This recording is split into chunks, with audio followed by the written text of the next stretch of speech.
Kui tihti sa oma hambaid pesed? Iga päev.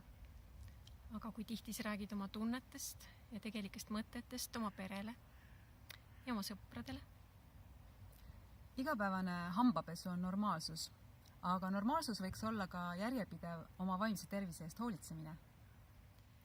Ja kui sa igapäevaselt ei tea ja ei räägi oma perele, mida sa tunned ja mida sa mõtled, siis võivad hakata asjad kuhjuma.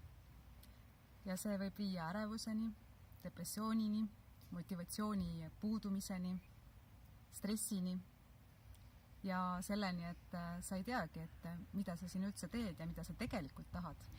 Tavaliselt oleme me väga leidlikult leidma mis iganes asendustegevusi, et mitte tunda oma valu, et mitte tunda oma pingeid ja ka, et mitte tunda oma tegelikku olemust, oma tõelist mina, rõõmsat, õnnelikku iseennast.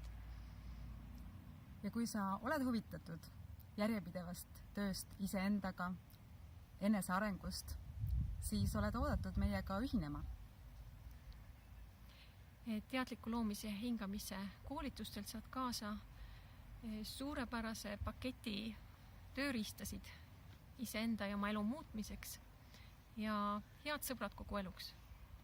Ja esimene teadliku hingamise ja loomise kohtumine toimubki juba 7.–10. oktoobrini Algallika keskuses, imelises looduskaunis kohas Matsalus mere ääres. Oled väga oodatud!